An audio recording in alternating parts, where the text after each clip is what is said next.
everyone, I am Riddhi. Welcome back to my another new video. স্বাধীন দেশে এটাই হচ্ছে আমার প্রথম ভিডিও আপলোড করা। আমরা তো 5 আগস্টের দিন দ্বিতীয়বারের মতো স্বাধীনতা লাভ করি, আর এই দিনটি ছিল তার দুদিন পর, মানে 8 আগস্টের দিন। দেশের পরিস্থিতি অনেক খারাপ থাকার কারণে অনেকদিন ধরে বাসায় আটকা পড়েছিলাম, তো ভাবলাম যে সেদিন একটু বাইরে ঘুরতে বের হই। আর বের হয়ে দেখছিলাম সবাই অনেক সুন্দর করে দেয়ালে রং করছিল, যেটা দেখতে কিনা অনেক ভালো লাগছিল। তো আমি বেশ কিছুদিন আগে সাজগোজের ওয়েবসাইট থেকে অনেক কিছু প্রোডাক্ট অর্ডার করি, আর যার কারণে ওরা আমাকে একটা পিজা হাট থেকে ফ্রি পিজার কুপন দিয়েছিল। আর এই কুপনটার জন্য মেনলি সেদিন আমার পিজা হাট উত্তরা ব্রাঞ্চে যাওয়া হয়েছিল। আমি সেখানে গিয়েই সাথে সাথে অর্ডার দিয়ে দিলাম, যেহেতু লাঞ্চ টাইম ছিল। আর ওদের ওইখানে অর্ডার দেওয়ার পরেই প্রায় 20 মিনিটের মধ্যে আমাদের পিজাটা চলে আসে। এবারে আমি ফ্রি পিজা কুপনে কিছু কথা শেয়ার করি। এখানে কুপন ব্যবহারের কিছু শর্ত ছিল, যেমন এখানে কুপন ব্যবহার করতে গেলে সবার প্রথমে 500 টাকার উপরে যে কোনো একটা পিজা অর্ডার করতে হবে। মিনিমাম 500 টাকার একটা পিজা অর্ডার করলেই তারপর এই কুপনের দেওয়া ফ্রি পিজাটা পাওয়া যাবে। তো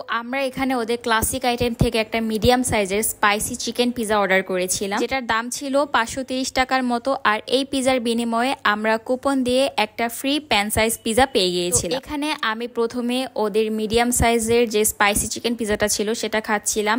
আর এটা যেহেতু স্পাইসি ছিল, তো যার কারণে এখানে দেখতেই পাচ্ছেন পিজার মধ্যে কতটা মরিচ দেওয়া। আর ওদের পিজাটা ফ্লেভারটা না অনেকটা লাইট থাকে, মানে পিজা বার্গের পিজার যেমন সস দিয়ে ভরা থাকে অথবা অনেক বেশি টপিংস থাকে, ওদের এখানে না টপিংসটা কম, কিন্তু খেতে অনেক মজার। তারপর আমি এখানে ফ্রি পিজাটা ট্রাই করলাম, যেটা আমি কুপন দিয়ে পেয়েছিলাম। এটা ছিল একটা প্যান সাইজের স্মল পিজা, যেটা কিনা ভিডিওতে আপনারা দেখতেই পাচ্ছেন। পিজা হাটের পিজা অন্য সব পিজার থেকে আলাদা হওয়ার কারণ হচ্ছে ওদের পিজাটা একদম লাইট থাকে। তার থেকে বড় কথা হচ্ছে ওদের ক্রাস্টটা অন্য সব পিজার থেকে আলাদা থাকে।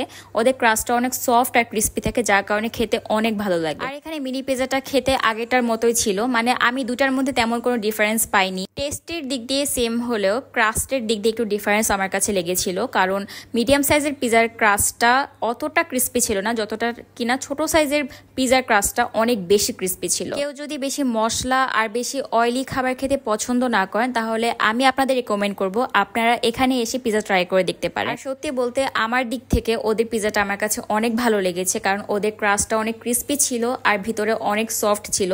তো যার কারণে যতবার আমি মুখে দিচ্ছিলাম ততবারই অটোমেটিকলি পিজাটা গলে যাচ্ছিল। এখানে শুধু আমি আমার অপিনিয়ন শেয়ার করলাম। এখন আপনাদের টেস্ট বার্ডস অনুযায়ী আপনাদের এক একজনের কাছে এক এক রকম লাগতেই পারে, এটাই স্বাভাবিক। এখানে আমরা শেষমেশ একটা পিজা খেতে পেরেছিলাম, আর একটা পিজার 2 পিস বাকি ছিল।